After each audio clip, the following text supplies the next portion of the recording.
සුබ සන්ධ්‍යාවක් සියලු දෙනාටම. ඔබ මේ එකතු වෙලා සපෝටිව් ප්‍රෝග්‍රෑම් එකකින් අද අපි ඩිස්කස් කරන්න යන්නේ රසායන විද්‍යාව 3 ටියුට් එකේ ඉතුරු ප්‍රශ්න කිහිපය. මම කවිත් ප්‍රනාන්දු. ඉතින් මේ ටියුට් එකේ පළවෙනි ප්‍රශ්න 14 අපි ඩිස්කස් කරා කලින් වීඩියෝ එකකින්. ඉතින් ඔයගොල්ලෝ ඒක බලලා නැත්නම් මම දැන් ආරාධනා කරනවා ඔයගලන්ට ඒකත් බලලා එන්න කියලා. ඉතින් අපි ඊළඟ ප්‍රශ්න ටික නැත්නම් ඔයගලන්ට මේ වීඩියෝ එකේ පහළ ඩිස්ක්‍රිප්ෂන් එකේ තියෙනවා channel එකේ අපට ලබා ගන්න ටියුට් එක channel එකට දාන WhatsApp channel එකේ තියෙනවා. හරි. අපි දැන් පළවෙනි ප්‍රශ්නේ ගැන බලමු. බාෂ්පික මාධ්‍යයේදී ෆිනොප්තලීන් වල වර්ණය කුමක්ද? දැන් මෙහෙම තියෙනවා. මාධ්‍යයක් බාෂ්මිකද ආම්ලිකද කියලා අඳුනා ගන්න අපි භාවිතා කරනවා දර්ශකනේ. දර්ශක එහෙම නැත්නම් ඉංග්‍රීසි වලින් අපි කියනවා ඉන්ඩිකේටර්ස් කියලා. ඉතින් මේ දර්ශක වලට ප්‍රධාන උදාහරණ අපිට තියෙනවා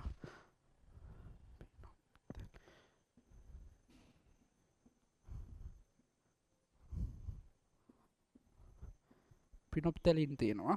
ඒත් එක්කම අපිට තියෙනවා මෙතිල් ටැඹිලිනේ, මෙතිල් ඔරෙන්ජ්.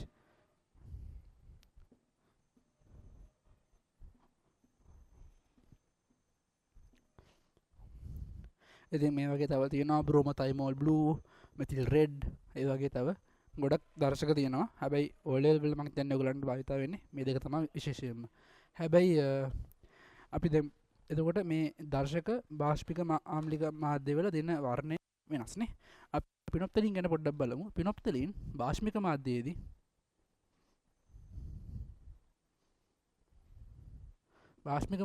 දෙන්නේ රෝස පාටක් නේ. රෝස පාටක් දෙන්නේ. ආම්ලික මාධ්‍යයේදී දෙනවා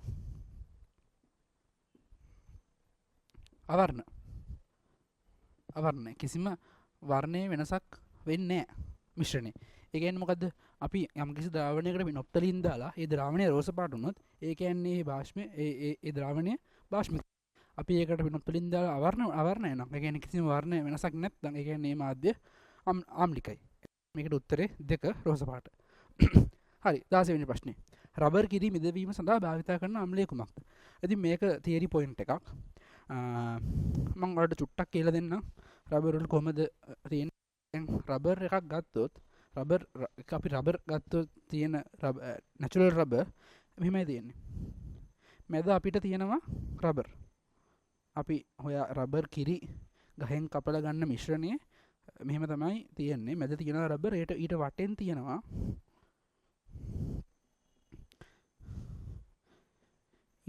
තියෙනවා ප්‍රෝටීන සහ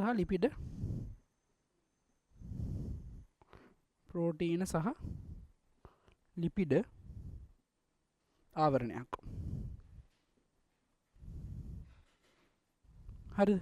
එතකොට මේ එළියේ තියෙන ආවරණය ඍණාත්මකව ඍණ ආරෝපණයක් තියෙනවා. මේ ආවරණයට ඍණ ආරෝපණයක් තමයි තියෙන්නේ. එතකොට අපි මේ රබර් මොලිකියුල්ස් එහෙම නැත්නම් මෙහෙම තනියෙන් තියෙන රබර් කැබලි එකට සම්බන්ධ වෙන්නේ නැහැ. මොකද හැම එකකම ඍණ ආරෝපණයක් තියෙන ඉඳලා ඒවා දැන් තව එකක් ගත්තොත් ඒකෙත් ඍණ ආරෝපණයක් වටේට. එතකොට ඍණ සම්බන්ධ වෙන්නේ නැති හින්දා වෙන වෙනම තමයි තියෙන්නේ.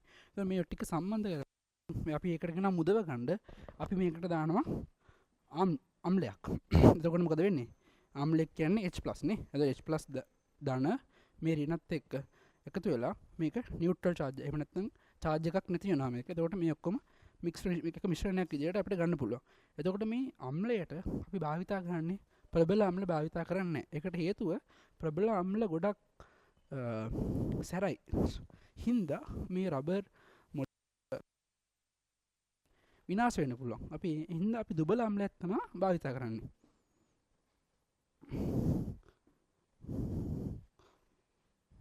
දුබල අම්ලයක් තමයි භාවිතා කරන්නේ. ඉතින් මේ දුබල අම්ල වලට ඕගොල්ලන්ගේ සිලබස් එකේ තියෙන ප්‍රධාන උදාහරණය ඇසිටික් අම්ල. ඒ කියන්නේ CH3 COOH. එහෙම නැත්නම් අපිට පුළුවන් මේකට ෆෝමික් අම්ලය භාවිතා කරන්නත් පුළුවන්.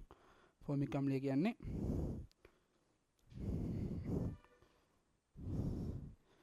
මේක තමයි ෆෝමික් අම්ලය කියන්නේ. මම හරියට අඳින්නම්.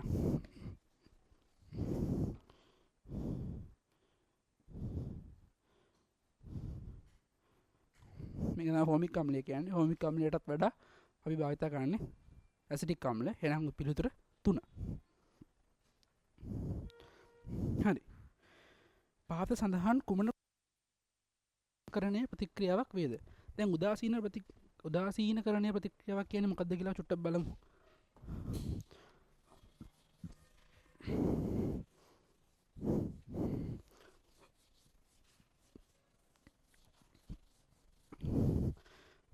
උදාසීනකරණ ප්‍රතික්‍රියාවක් කියන්නේ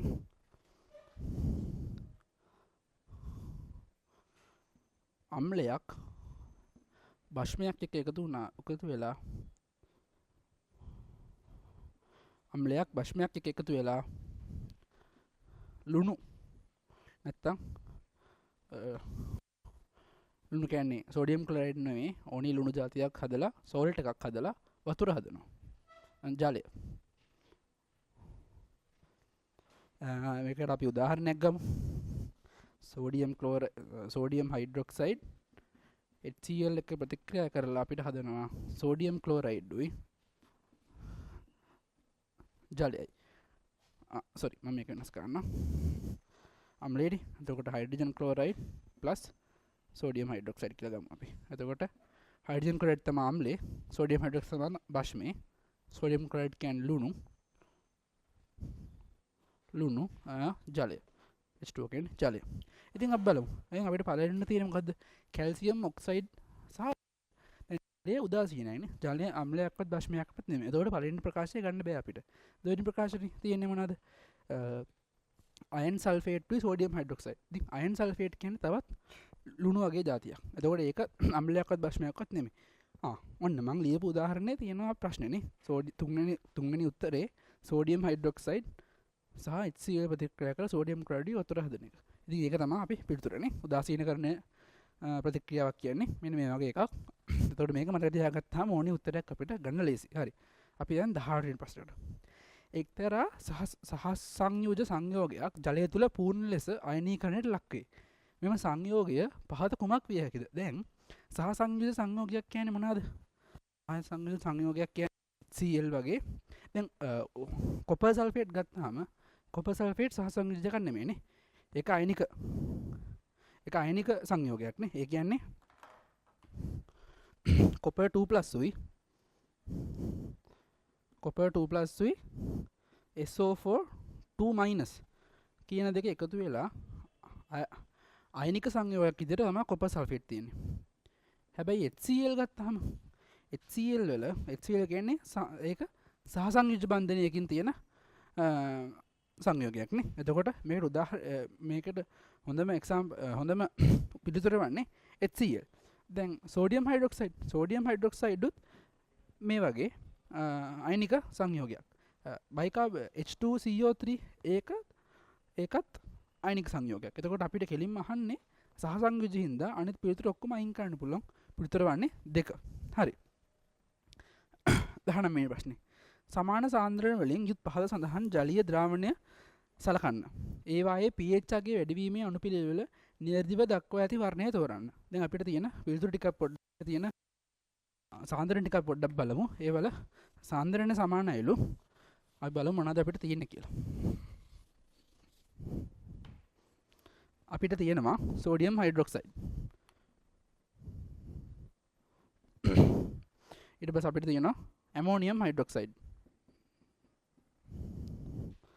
ඊට පස්සේ අපිට තියෙනවා ඇසිටික් අම්ලය. ඊට පස්සේ අපිට අන්තිමට තියෙනවා HCl. ඉතින් ඔයගොල්ලන්ගේ සයන්ස් වල තීරි විදිහට ඉගෙන ගන්නවා නේද? දුබල භෂ්ම, ප්‍රබල භෂ්ම, දුබල අම්ල, ප්‍රබල අම්ල. ප්‍රබල අම්ලයක් කියන්නේ මොකද්ද? යම්කිසි ආම්ලික ද්‍රව්‍යයක් ජලයේදී සම්පූර්ණයෙන් සංඝට වෙනවා නම් H+ අයන සහ ඍණ අයනයට අපි ඒවට කියනවා ප්‍රබල අම්ල කියලා නේ. ඒ වගේම දුබල අම්ල කියන්නේ සමහර ආම්ලික ද්‍රවණ තියෙනවා ඒව සම්පූර්ණයෙන් සංඝටනය වෙලා බෙදෙන්නේ නැහැ නේ. සංඝටනය විඝටනය. ප්‍රබල ආම්ලයක් කියන්නේ ආම්ලික සංයෝගයක් සම්පූර්ණයෙන්ම විඝටනය වෙනවා නම් ජලයේදී අපි ඒක කියනවා ප්‍රබල අම්ලයක් කියලා. ආම්ලික සංයෝගයක් සම්පූර්ණයෙන් විඝටනය වෙන්නේ නැත්නම් අපි ඒකට කියනවා දුබල අම්ලයක් කියලා. උදාහරණයකට HCl ගත්තොත් අපි HCl ජලයේදී HCl ජලයේදී අපි මේකට HCl ජලයේදී සම්පූර්ණයෙන් H+ සහ Cl- වලට විඝටනය වෙනවා. එතකොට HCl ඒ කියන්නේ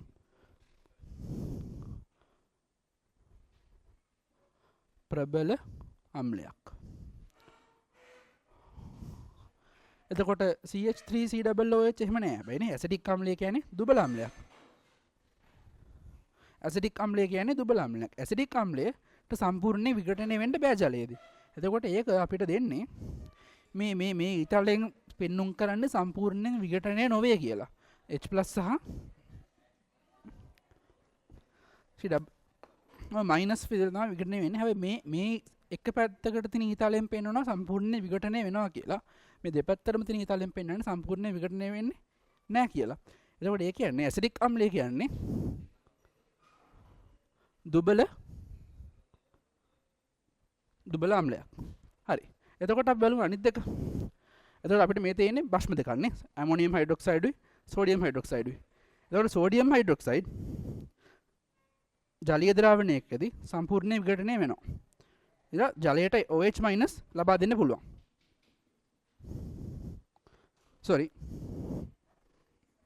සම්පූර්ණයෙන් විඝටනය වෙලා ජලයට OH- ලබා දෙනවා. ඒ කියන්නේ සෝඩියම් හයිඩ්‍රොක්සයිඩ් කියන්නේ ප්‍රබල භස්මයක්. හැබැයි ඇමෝනියම් හයිඩ්‍රොක්සයිඩ් සම්පූර්ණයෙන් ජලයේදී විඝටනය වෙන්නේ නැත. ඇමෝනියම් හයිඩ්‍රොක්සයිඩ් අපිට දෙන්නේ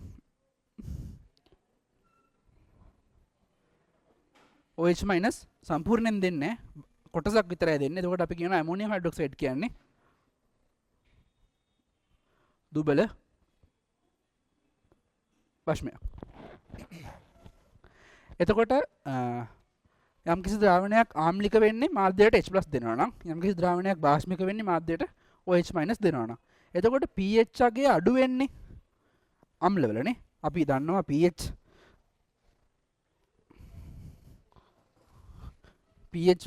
අගය තියෙනවා.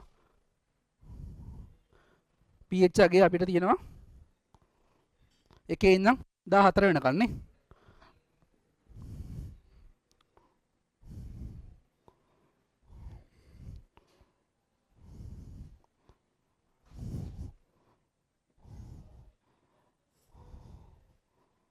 නේ 14 වෙනකන් තියෙනවා. එතකොට ඒකේ pH අංකය අඩු වෙන්නේ ආම්ලිකයි නම් pH අගය වැඩි වෙනවා නම් ඒ කියන්නේ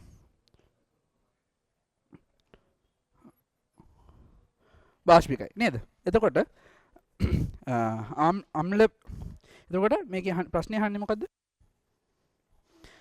සමාන සාන්ද්‍රණ සමානයි. ඒ කියන්නේ මේ හැම එකම සාන්ද්‍රණය සමානයි කියලා කියනවා. එතකොට pH අගයේ වැඩිවීමේ අනුපිළිවෙල. එතකොට pH අගයේ වැඩිවීමේ අනුපිළිවෙල කියන්නේ අඩු මේකේ ඉඳලා යහන්නේ. එතකොට ප්‍රබල අම්ලයක් කියන්නේ H+ ඔක්කොම දෙනවා. H+ ඔක්කොම දෙනවා නම් තමයි ආම්ලික ගතිය.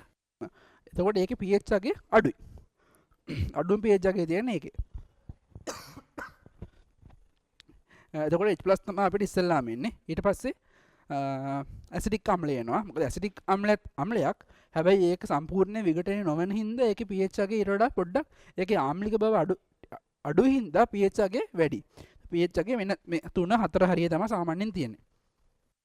ඊළඟට දුබල භස්මයක්. මාධ්‍යයට OH- දුන්නත් බාන්දයට OH- දුන්නත් සම්පූර්ණයෙන් නොදෙන හින්දා ඒකේ අඩුයි. එතකොට pH අගය අඩුයි.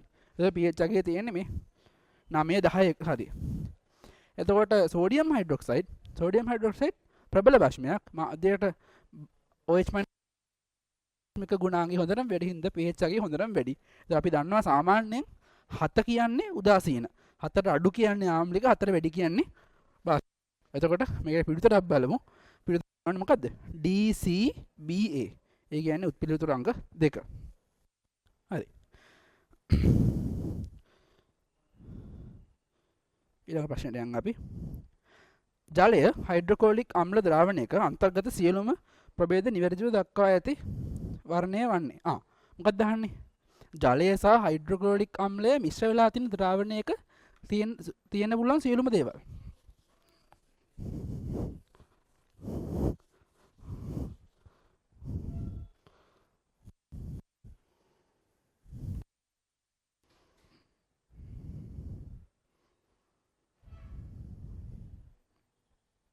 එතකොට බලමු දැන් අපින් අහන්නේ මොකද්ද? ජලීය හයිඩ්‍රොක්ලෝරික්. ඒ කියන්නේ ජලය සහ මේ වෙල මොනවාද? ජලීය HCl. එතකොට මේකේ අනිවාර්යයෙන්ම මොකද තියෙනවනේ? අනිවාර්යෙන් ජලය තියෙන්න ඕනේ නේ. එතකොට අනිවාර්යෙන් HCl තියෙන්නත් පුළුවන්. ජලීය හයිඩ්‍රොක්ලෝරික් ඉඳ HCl උත් තියෙනවා. නෑ. ඉස්සෙල්ලාම අපි කියමුකෝ HCl කියන්නේ ප්‍රබල ආම්ලයක් නේ. HCl ප්‍රබල ආම්ලයක් ඉඳ අනිවාර්යෙන් මම පේනවා සම්පූර්ණ විඝටනය වෙනවා. එතකොට මාධ්‍ය අනිවාර්යෙන් H+ සහ Cl- තියෙනවා. Cl- තියෙනවා. එතකොට මේ පිළිතුර ඔක්කොමත් එක්ක අපිට HCl උත් තියෙනවා. ඒක තියෙන්නත් පුළුවන්. දැන් මේක සම්පූර්ණයෙන් සාන්තුත්‍ර වෙලා නම් තියෙන්නේ HCl උනත් තියෙන්න පුළුවන්. මොකද ජලීය HCl කියලා කියන හින්දා. හැබැයි කවදාවත් OH- තියෙන්න බෑ නේ. OH- තියෙනවා කියන්නේ මාධ්‍ය බාෂ්මිකයි. හැබැයි මේ ප්‍රබල ආම්ලයක් හින්දා OH- තිබ්බොත් ඒ ප්‍රබල ආම්ලය OH- සමග ප්‍රතික්‍රියා කරනවා නේ. එතකොට OH- තියෙන පිළිතුර එකෙම වැරදි වෙනවා. එතකොට ප්‍රශ්න උත්තර 3ක OH- තියෙන හින්දා තුනම වැරදි. උත්තරේ වන්නේ පළවෙනි උත්තරේ. හරි 21 HA නැමැති සංයෝගයේ ජලීය ද්‍රාවණයක H+ අයන A- අයන OH- අයන මෙන්ම විඝටනය නොවූ HA අණුද පවතින බව හෙළිවේ. මෙම ද්‍රාවණයේ pH අගය 7ට අඩුය. HA සම්බන්ධයෙන් පහත දී ඇති ප්‍රකාශ කුමක් සත්‍ය වේද? දැන් මම ඔයගලන්ට පෙන්වුවා නේද pH ලයින් එකක් ඇඳලා. pH ස්කේල් එකක අපි ආපාරක් අඳිමු.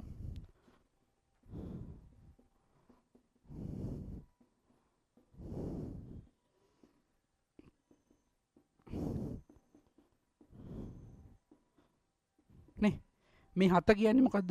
7 කියන්නේ ඉන්න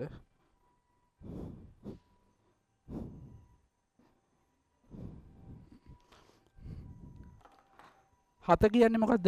7 කියන්නේ උදාසීනනේ.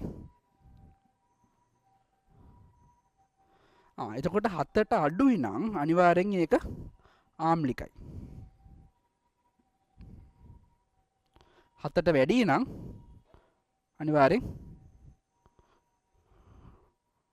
බාෂ්මිකයි. එතකොට මේක කියනවා pH අගය 4 අඩුයි කියලා නේ. pH අගය 4 අඩුයි කියන්නේ අනිවාර්යෙන් ඒක ආම්ලයක්. එතකොට 3 සහ 4 වැරදි. මොකද ලවණයක් කියලා. ලවණයක් කියන්නේ සෝල්ට් එකක්. ලුණු జాතියක්. එතකොට ලවණයක් වෙන්නත් බෑ. එතකොට HA ප්‍රබල ආම්ලයක HA දුබල ආම්ලයක. එතකොට මේ දෙකෙන් මොකද්ද අපි ලබා ගන්න උත්තරේ? දැන් මේකේ කියනවානේ විඝටනය නොවූ HA අණුද පවතින බව හෙළිවේ. දැන් විඝටනය නොවූ HA අයන තියෙනවා නම් සම්පූර්ණ විඝටනය වෙන්න බෑ නම් මම දැන් ඔයගොල්ලන්ට කියලා දුන්න විදිහේ කියලා දුන්නා වගේ කියන්නේ ඒක දුබල ආම්ලය. ඉතින් විඝටනය වෙනවා නම් තමයි ප්‍රබල ආම්ලයක් වෙන්නේ. එතකොට පිළිතුරු අංක 2 HA දුබල ආම්ලයකි. හරි සමාන සාන්ද්‍රණයෙන් යුතු HCl CH3COOH NaOH NH3 දාවන 4ක pH අගය වැඩි වෙන අණුපිළිවෙල කුමක්ද? අපි දැන් ඒක දෙයක් වේගෙන් ගමු. HCl කියන්නේ ප්‍රබල ආම්ලයක්. එතකොට ඒකේ pH අගය තමයි අඩුම. ඊට පස්සේ ආම්ලය කියන්නේ දුබල ආම්ලයක්. එතකොට ඒකේ pH අගය ඊළඟට අඩුයි. එතකොට NH කියන්නේ NH3 කියන්නේ ඇමෝනියා වායුව නේද? හැබැයි අපිට මේකේ තියෙන ඇමෝනියා ද්‍රාවණයක් කියලා. ඇමෝනියම් ද්‍රාවණයක් කියන්නේ ඇමෝනියම් හයිඩ්‍රොක්සයිඩ්ම තමයි. NH3 ද්‍රාවණය ඒකස් කියන්නේ NH3 ද්‍රාවණය කියන්නේ ඇමෝනියම්. මොකද NH3 ද්‍රාවණය වතුරත් එක්ක කලවම් කරාම අනිවාර්යෙන් ඇමෝනියම් හයිඩ්‍රොක්සයිඩ් තමයි හැදෙන්නේ. කොහොම හරි ඇමෝනියා ද්‍රාවණයත් දුබල බෂ්මයක්. එතකොට ඒකේ තමයි pH අගය ඊළඟට වැඩි වෙන්නේ.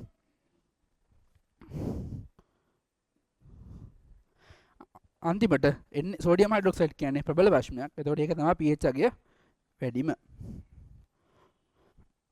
හරි 23 වෙනි ප්‍රශ්නේ ජලීය ද්‍රාවණයේදී පූර්ණ අයනීකරණයට ලක් වෙමින් H+ අයන මුදා හරින රසායනික සංයෝගය කුමක්ද? ඉතින් මෙතන අපිට තියෙන මොනවද? ඇසිඩික් අම්ලය තියෙනවා. H3PO4 කියන්නේ මොකද්ද? ෆොස්ෆොරික් අම්ලය. H2CO3 කියන්නේ මොකද්ද? කාබනික් අම්ලය. HNO3 කියන්නේ නයිට්‍රික් අම්ලය. ඉතින් මේ තුනෙන් පළවෙනි තුනම ඇවිල්ලා දුබල අම්ල. දැන් ඔයගොල්ලෝ පොඩ්ඩක් උදාහරණ දැනගන්න එක විභාගයට වටිනවානේ. පොඩ්ඩක් බලමු. දුබල අම්ල වලට උදාහරණ මොනවාද?